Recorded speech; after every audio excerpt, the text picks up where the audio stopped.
An Apple a Day by Hyperme. Chapter 13. He hasn't come out of his room all day, Sachiko fiddled her hands in worry. Do you think he's okay? I'm sure he's fine, Mom, Sayu consoled, barely looking up from the essay she was writing. Raito is strong and every hard worker needs a day off once in a while. I suppose you're right, Sachiko sighed in defeat, but didn't stop worrying. Maybe if I just go and check up on him. You can't do that, Mom, Sayu huffed, placing her pencil down. Raito is out of college. He's his own man now. Just because he's not going to work today doesn't mean he's contemplating suicide. Have some faith. Sayu frowned, seeing the anxiety etched in her mother's wrinkles. Do you want me to talk to him? I could try to get him outside even. It's only 2 in the afternoon. I could take him shopping. Sachiko looked more relaxed in seconds. Would you really, Sayu? It would mean so much to me. Sayu grinned, flashing her a peace sign. Yeah, of course. Raito and I never get to hang out anymore. Leave it to me. With that, she ran up the stairs, laughing wildly inside her head, killing 2 birds with 1 stone, shopping with her wealthy older brother and procrastinating on that stupid essay. Crush! Oh, how do you like that, Mr. Origami Star? But it feels pretty painful to have your body, soul, and heart be crushed so easily. But don't worry, you're not the only one. Crush! Raito felt sick pleasure race through his veins as he destroyed each and every one of the origami stars he had made during his week off of work, thanks to a certain detective whose name was now illegal to Raito's presence. Crush! That little star was his wish for happiness. Crush! That little star was his wish for peace. Crush! That little star was his wish for good health. Crush! That little star was his wish for love. Crush! And that little star was his wish for Ryuga Hideki, whom Raito now realizes is not called by that name, but it's not like that matters anymore. With a flick, the flattened blue origami star was sailing out of the open window and onto the pavement below. He knew that damn apple-eating detective was watching him through those cameras across the street. Let him watch, he laughed eternally. He flicked a dead pink star out of the window as he smiled at the camera. There was a soft knock on his door as Raito crushed the purple star of beauty. Raito? He heard his sister call. Yes, Sawyer? He kept all venom out of his voice. Can I come in? The door was unlocked. The doorknob twisted, and the door was pushed open. Sayu smiled at her brother and jumped on his bed as if she was invited to. What you up to, brother? Raito raised his eyebrow. What do you want? You only call me brother when you want something. I'm in no mood to help you with your math right now. I know I promised to help, but... No, it's not that, Sayu interrupted before wincing as she remembered that was one thing that Raito hated most of all. Do you feel up to going to the mall or somewhere of your choice? Raito scowled lightly, reaching for another star. He hoped he grabbed the star of his sister's happiness. I'm not sure, Sayu. I'm kind of busy at the moment. Doing what? Crushing little origami stars and throwing them out the window? That is so elementary school, Raito. Were you trying to make 1,000 and make 1,000 wishes on them? Yes, I was. He held up a bright green one. Here's the star of your good grades in college.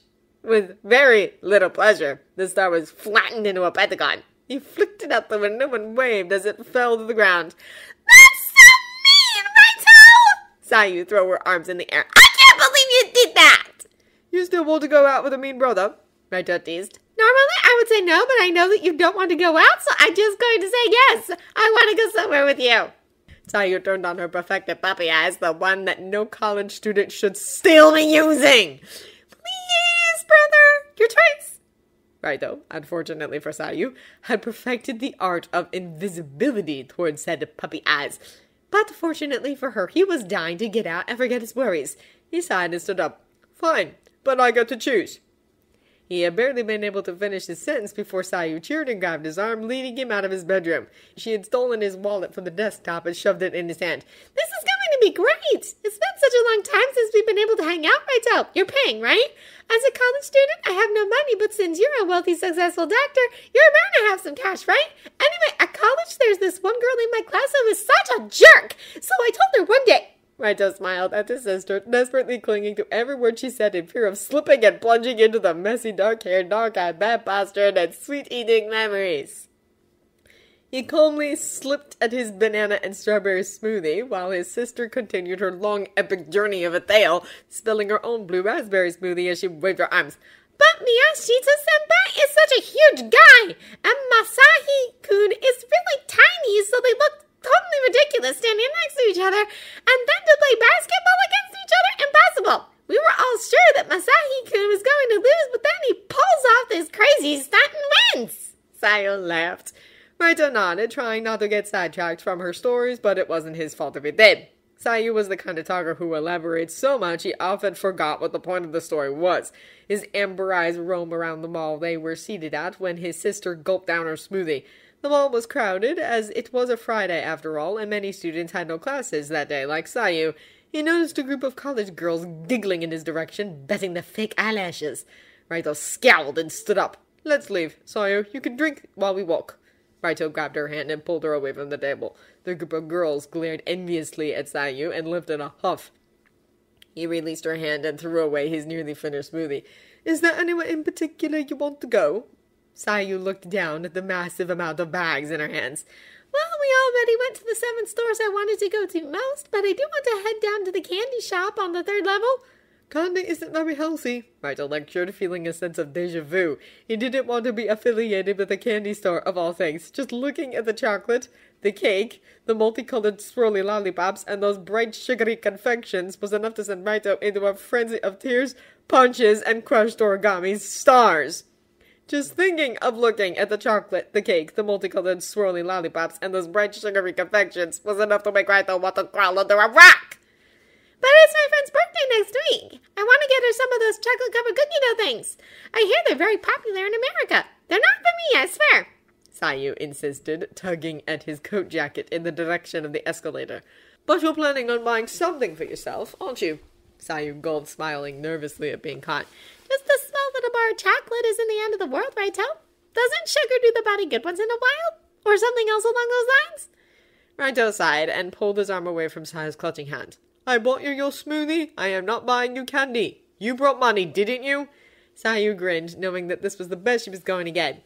I did. I think I can buy my own candy after the greatest big brother in the wide world bought me all the rest of the stuff I bought today. They stepped onto the escalator and Raito smiled, ruffling her hair. Just remember, when you're making lots of money from your job of being a successful journalist, you're paying me all back. With interest. Sayu pouted, patting down her black locks. Don't touch the hair! Who knows who is watching us? I must always look my best for rich college men. Hey, don't be saying that in front of your brother. You're too young for men. They only want one thing. Raito scowled after her as Sayu ran from him toward the candy shop, daring him to chase after her. Oh no, he's not going to be chasing anybody anymore. He's never playing tag again. As Sayu raced around the candy shop like a kid in, well, a candy shop, Raito was perfectly fine standing outside of the store. He crossed his arms and leaned against the store window, quietly keeping an eye on his sister.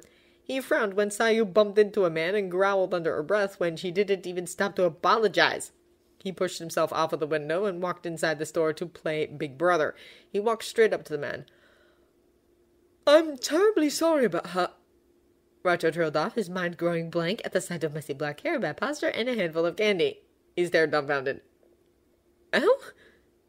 Elle looked at him as if he had just realized he was there. No, Raito whispered. You're not Elle. The Elle replica looked exactly like him if it wasn't for one flaw. The man had red eyes, red like a poinsettia. His red eyes immediately flickered to above his head, and he bit on his thumb excitedly like Elle would do. Oh, would you look at that? Raito Yagami, I've heard all about you. You're that famous underground doctor that everybody's talking about, hmm? He licked his lips, eyes never wavering. You're just as tasty looking as they say. Thank you? Raito looked into the eyes that weren't looking back. How do you know my name? The man's eyes wavered once, down to his, before shooting back up. His grin grew. Let's just say it's a natural gift, hmm? His hands nervously fiddled around with a jar of strawberry jam. He popped off the cap and shoved a handful in, jam spraying all around his grinning mouth like blood. You said Elle, didn't you? Hmm? I look like him, don't I? Hmm. He's quite tasty too, just like you. Raito felt something close to heart failure. This man, who was he? How did he know Elle? Why did he look so much like him? Was this a curse against Raito himself? What? Was it because he crushed those stupid origami stars the gods are attacking him with bad fortune? Running into an Elle replica who knew the real one was just about the worst thing for a healing heart right now. Well, it was nice meeting you, Mr. Sir. I just wanted to apologize for my sister's rude attitude toward you running into you. I really best be leaving. The man grabbed his coat with sticky fingers, leaving red blood-like stains on the gray fabric. You know Elle. No one knows Elle. I know Elle, though. You know Elle, too. The man moved in closer than Raito felt more than comfortable with. Maybe this was destiny, He looked so similar. If it weren't for those scarlet eyes looking at the space above his head, Raito would have broken down, punching and kicking the man until he collapsed.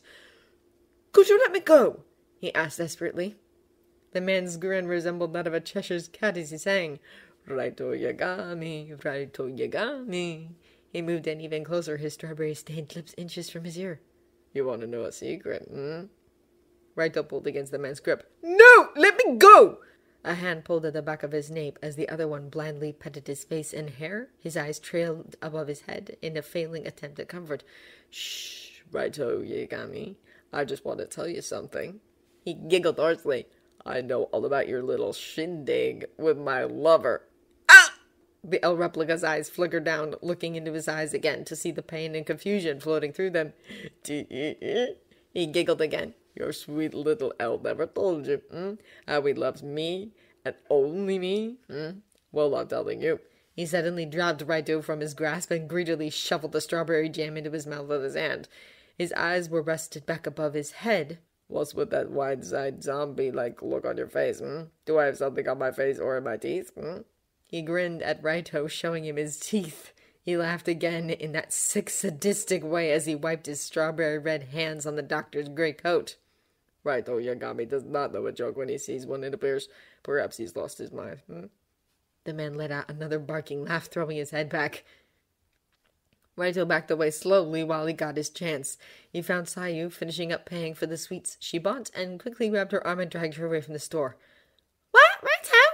The chilling laugh followed him out of the store, and the worst part was he didn't know if that strange man was telling a joke or not. Raito dropped Sayu off at the movies because she had called her friends to meet her there. The doctor had shrugged in response and did as he was told, making a sharp left to the movie theater. Sayu smiled in thanks and said she would get her own ride home. Shrugging again, Raito spun the wheel and left the parking lot. He didn't mind that his sister was technically ditching him for her friends. He actually thought it was for the best. After his little run-in with the El lookalike, Raito had been silent, sulky, and just a bit paranoid. Sayu must have realized his inner anguish and offered to leave him be for a while. He thanked her in his thoughts. He stopped at a cafe on the way home to grab a cup of coffee to awake his numbing senses. He parked the car in the back parking lot, mind drifting toward the mysterious man's words as he crashed head-on into somebody. He tumbled to the ground and his left ankle screamed in pain as the man accidentally crushed the bone. "I'm terribly sorry," the man said, helping Raito to his feet. The doctor immediately shifted his weight onto his right leg to put pressure off of his sore left ankle. "Are you okay? I think I stepped on your ankle." "I'm fine," Raito fibbed perfectly, flashing the middle-aged man a charming smile. "It was my fault. Don't worry about me." The man bowed again in apology and rushed to his car, embarrassed. Raito waited for the man to leave before he limped toward the coffee shop. He walked inside, and a young woman had immediately seen him limping and offered to help. He declined and made his way to the register, ordering himself a cup of black coffee. Raito knew he should be seated when he had an aching ankle, but he was positive it wasn't broken or strained, only hurt. But the park across the street seemed so tempting that the doctor threw out all the medical knowledge and limped his way to the park. It didn't take a genius to realize this was the same place Elle had taken him 2 weeks ago. He wandered around with his limp and coffee, watching everybody around him. There were couples kissing and snuggling against each other, making Raito feel sick to his stomach. There were also best friends laughing and fooling around with each other, one pushing the other down an aisle, and Raito quickly looked in the other direction. He saw people playing chess, people having tennis competitions, and everybody looked so happy. He felt so out of place there. Everyone had smiles, while Liz was upside down. Some pointed at him, giggling, and Raito realized he still had strawberry jam stains on his jacket. They just have thought he was a complete slob. Raito decided to leave because he couldn't take the stares, smiles, and couples, not to mention these stains. Could pick upset in. He made his way back to the car, but not without first glancing over at the rose garden. There was nobody in there. The garden was ignored like it was invisible to all but Raito and Elle. And quite frankly, Raito thought with a smile, he wouldn't have it any other way.